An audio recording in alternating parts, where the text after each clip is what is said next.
लेकिन देश में कुछ ऐसे भी लोग हैं जो अपने स्वार्थ के लिए देशभक्ति को भूल जाते हैं, पक्षी भी नहीं भूलते।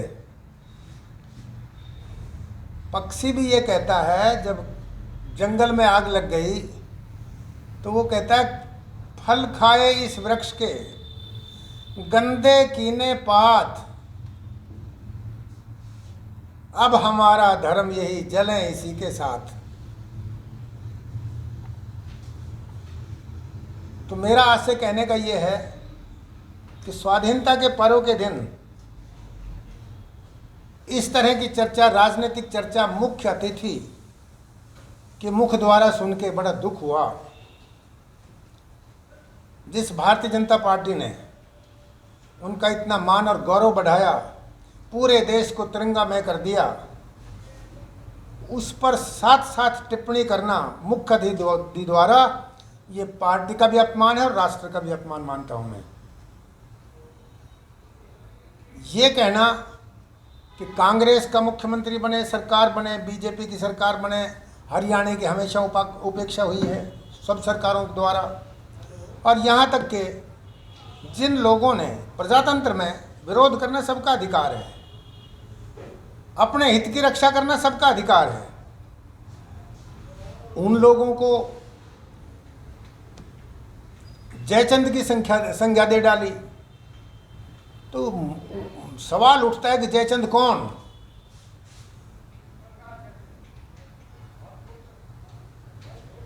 कांग्रेस पार्टी में जिसमें ये महानुभाव रहे, पूरा जीवन कांग्रेस को सींचा, मंत्री रहे और केंद्र में मंत्री रहे, मलाई खाई, और जब ये पता लग गया, निश्चित हो गया कांग्रेस गैर मोदी जी आ रहे हैं, तो उस समय जलते हुए बंद को छोड़ के कांग्रेस के पीठ में छुरा घोंप करके अपने आप को जयचंद साबित करते हुए बीजेपी में शामिल हुए, और भारतीय जनता पार्टी में शामिल होने के बाद कहते हैं कि हमने बीजेपी में सरकार बनाई। मैं ये कहता हूं, वो बीजेपी में सरकार बनाने के लिए आए थे या अपनी राजनीति बचाने के लिए आए थे? ये बहुत बड़ा सवाल है। आप सब भी जानते हो, पूरी जनता जानती है इलाके की, कि ये बीजेपी को बचाने आए थे या अपनी राजनीति बचाने आए थे। मैं निश्चित कहूंगा कि अपनी राजनीति बचाने के लिए आए थे, और इस बचाने में बीजेपी ने उनका बहुत सम्मान किया, दोनों बार केंद्र में मंत्री बनाया। और कांग्रेस में जब ये खूब सत्ता में ताकत में थे, कांग्रेस ने इनको पावर नहीं दी किसी की टिकट काट दे। यहां तक तो ये पावर भी दे दी बीजेपी पार्टी ने कि ये टिकट कटवाने में सामर्थ्य हुए, और पार्टी इनको क्या देती? और कहते हैं कि अगर आप मेरी पीठ के पीछे खड़े होंगे, संघर्ष करेंगे, तो मैं संघर्ष करने के लिए तैयार हूं। मैं ये कहता हूं, ये जनता, इस क्षेत्र की जनता हर बार तुम्हारी पीठ के पीछे खड़ी रही, 40 साल से तुमको झेल रही है, पूरी ताकत दी, सारे पद मिले, आपने इस जनता को, इस इलाके को क्या दिया? और अब तुम्हारी पीठ में ही कुपड़ हो गया, तुम लोग अपने आचरण से गिर गए, तो इसमें जनता का क्या कसूर है? अब इनके दिन लद लिए। Now this leader is spent force, हो लिया इसका जो जलवा, बात खत्म हुई। अब रह क्या गया? केवल वो रह गया, आपने देखा होगा कल जो परसों में जो ये प्रोग्राम हुए हैं, केवल स्वार्थी लोग, केवल प्रॉपर्टी डीलर, केवल टिकटार्थी, इनकी भीड़ के अलावा कोई बुद्धिजीवी, कोई सामान्य जन, कोई विकास कार्यों के लिए आतुर कोई भी व्यक्ति, कोई जनता का भला चाहने वाला कोई व्यक्ति वहां नहीं था। अब जयचंद कौन? मैं ये कहता हूं, लोकसभा रोहतक में पार्टी के उम्मीदवार की खिलाफत करते हुए कांग्रेस की मदद की जयचंद वो है। और और जयचंद वो है जिसने नांगल चौधरी में अपनी पार्टी के प्रत्याशी को हराने की भरसक प्रयास की। जयचंद वो है। और जयचंद वो है जिसने पटौदी में अपने ही पार्टी के कैंडिडेट को हराने की कोशिश की। जयचंद वो है। और जयचंद वो है जिसने रेवाड़ी में स्थापित लोगों को समाप्त करके एक कैसे व्यक्ति को टिकट दी, मेरे मुंह से वो शब्द निकलेंगे तो शर्म आएगी। तो जयचंद वो है जिसने ये काम किए। बीजेपी के सम्मानित लोगों पर आरोप लगाया। भाई अरविंद ने सही बात पे अगर इनकी कोई खिंचाई कर दी है, उन्होंने बीजेपी की खिलाफत नहीं की। मेरा साथी होते हुए मुझे छोड़ के चला गया क्योंकि बीजेपी की खिलाफत नहीं करना चाहते थे और वो करनाल में मुख्यमंत्री के हलके में जाके वहां काम करने लग गए, पर काम किया बीजेपी के लिए। उसको जयचंद कैसे कहेंगे ये? और कोई भी जयचंद कौन है? कहते इंसाफ मंच के लोगों ने तो बड़ी मदद की। अगर उसके दिमाग से अभी भी इंसाफ मंच नहीं निकल के बीजेपी नहीं घुसी है तो मैं मानता हूं जयचंद कौन है या अंदाजा आप लगा लीजिए। और जयचंद वो है जिसने बीजेपी को हराने के लिए नारनौल म्यूनसिपल कमेटी के लिए टिकट तो दिलवा दी, लेकिन बीजेपी हारे उनके मदद के लिए या उसके लिए वहां पहुंचे ही नहीं। बीजेपी तो जयचंद वो है। नारनौल में बीजेपी को कैंडिडेट को मिली टिकट, लेकिन एक दिन भी वहां नहीं गए मदद करने के लिए। जयचंद वो है। रेवाड़ी में अपने स्वार्थ सिद्धि के लिए पूरे हफ्ते हफ्ते पड़े रहे। विधानसभा के चुनाव में खुद उसकी बेटी अपनी मूंछों की दुहाई लगाई, अपनी पगड़ी की लाज बचाने की दुहाई लगाई, राष्ट्रीय अध्यक्ष को बुलाया, प्रधानमंत्री जी को बुला के भी एक तरह से इन्होंने अपमान किया। तो जयचंद वो है जिसने प्रधानमंत्री का अपमान कराया। विश्व की सबसे बड़ी राजनीतिक पार्टी के साथ विश्वासघात करके टिकट खोई।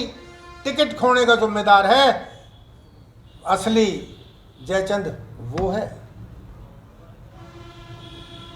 और जयचंद क्या, अपने भाइयों के साथ जो उसका व्यवहार है, जिसका ऐसा व्यवहार हो तो जयचंद कौन है? जिसका ऐसा व्यवहार है।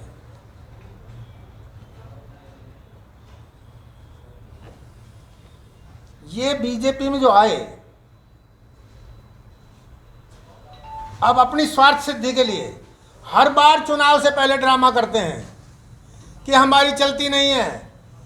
बीजेपी और हर सब पार्टियां दक्षिणी हरियाणा को से वोट तो मांगती हैं, पर सरकार बनने के बाद काम ठोसा दिखा देते हैं, काम नहीं करते। मैं कहता हूं तुझे दोनों बार इतना बड़ा पद दिया, अपनी उपलब्धि बता, किया क्या इस क्षेत्र के लिए। मैंने एक 8 पॉइंट का लेटर लिखा था कि अगर तुम ये करा जाते हो तो मेरी टिकट कटना सार्थक हो जाएगा। और बहुत सच लिखा था कि आप अब उम्र दराज हो चुके हैं, आपकी राजनीतिक परिस्थिति मेरे से भी खराब हो चुकी है, तो ईर्ष्या और अहंकार को त्याग करके जन कल्याण के काम करिए। तो भाई जयचंद कौन है? जो अहंकारी है। आप किसी नेता का नाम मत लो, माननीय प्रेस सर्वे कर लो और ये पूछो भाई सबसे अहंकारी नेता कौन है इस क्षेत्र में, उत्तर अपने आप मिल जाएगा। सबसे ईर्ष्यालु नेता कौन है, जवाब अपने आप मिल जाएगा। सबसे निष्क्रिय निकम्मा काम नहीं करने वाला नेता कौन है, जवाब मिल जाएगा। आज आम जनता किसी के अहंकार को, किसी के घमंड को बिल्कुल बर्दाश्त नहीं करती, नहीं करेगी। चुनाव के समय आप नरम होकर ये कहो मेरे साथी, मेरे बाप के साथी जो हमारे साथ थे वो हैं, उनके बेटे पोते मेरे साथ हैं, मैं उनको कैसे भूल जाऊं। अरे मैं चैलेंज करता हूं कि मेरे से नज़दीक तुम्हारा कोई था नहीं, तुम्हारे लिए तन मन और धन दिया, अपना पैर खोया और तुम्हारे चुनाव में अपने पैसे लगाए और हमेशा तेरी मदद की।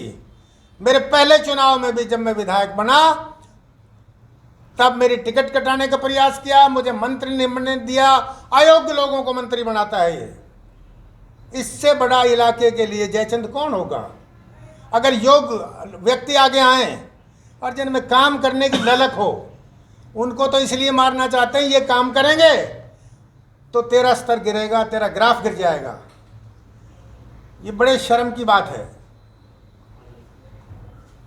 भाई सतीश यादव ने बहुत बढ़िया बात लिखी है इसी तरह की कि नगर पालिका में भ्रष्टाचार हो रहा है, और भ्रष्टाचार इस हद तक हो रहा है। वो बता रहे थे कि जो कॉलोनियाँ, जो लोग मीटिंग करते हैं, सभा बुलाते हैं और वो कॉलोनियाँ काटते हैं, प्लाट अवैध प्लाट काटते हैं, सरकार जिनको चाहती है कि अवैध प्लाट ना कटे, वो प्लाट काटने में सहयोग रहा, और सहयोग नहीं रहा। अब जब मंत्री जी आए तो 20 लाख रुपए दे गए अवैध कॉलोनी को उत्साहित करने के लिए।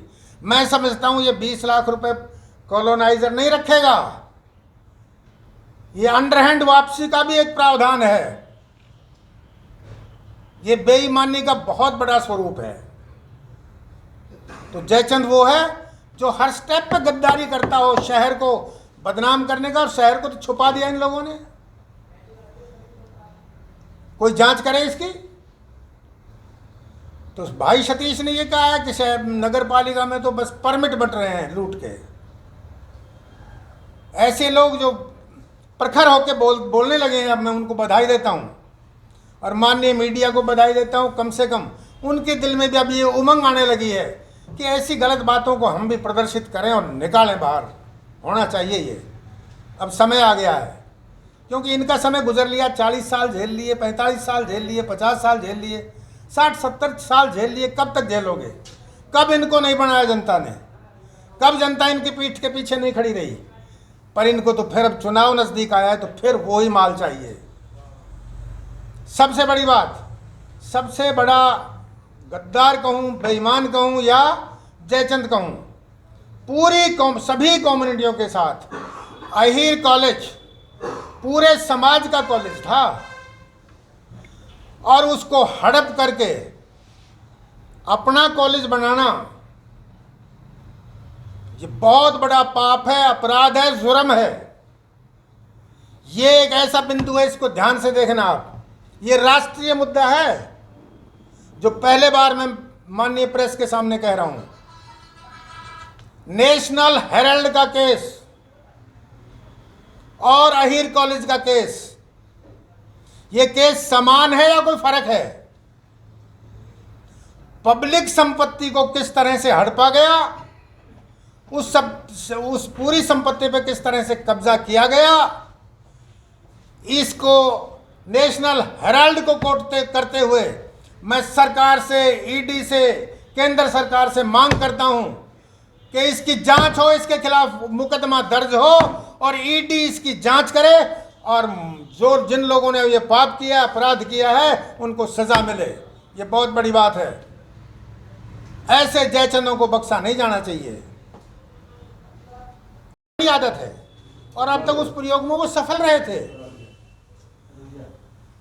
अपनी पार्टी को ही गीदड़ भभकी दिखाओ, पार्टी डर जाएगी कि जन आधार का नेता है, इसको राजी करो। उनकी इच्छा ये भी हो सकता है कि मेरी बेटी को टिकट मिले, उस नेता की इच्छा हो सकती है मेरी हर जगह चले। छोटी सी बात और जी भाई, जी सर। कि आरती रावत जी का नाम अगले विधानसभा चुनाव के लिए जगह जगह जनसभाओं में प्रस्तावित हो रहा है।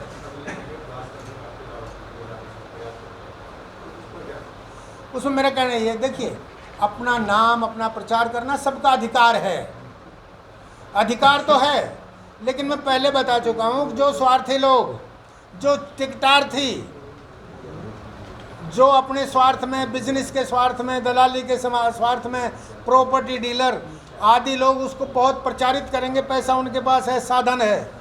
लेकिन आम जनता बहुत अच्छी तरह से समझ चुकी है कि it is a spent force. ये सौदा गया, खत्म, कहानी खत्म है ऐसे नेता की। और आप जांच कर लो, कहीं आपको दम मिल जाए थोड़ा सा भी, ये तो जो सिर तक पानी था टखनों तक भी नहीं रहा, कहानी खत्म हो चुकी। आम लोग कहां से आप जिताओगे? कैसे? क्या क्यों जरूरत पड़ी ये कहने की मेरी पीठ पे खड़े हो ना, ऐसा ना हो मैं मुड़ के देखूं कोई मिले ही ना। तो यही होना है कि मुड़ के देखेंगे और कोई मिलना नहीं है।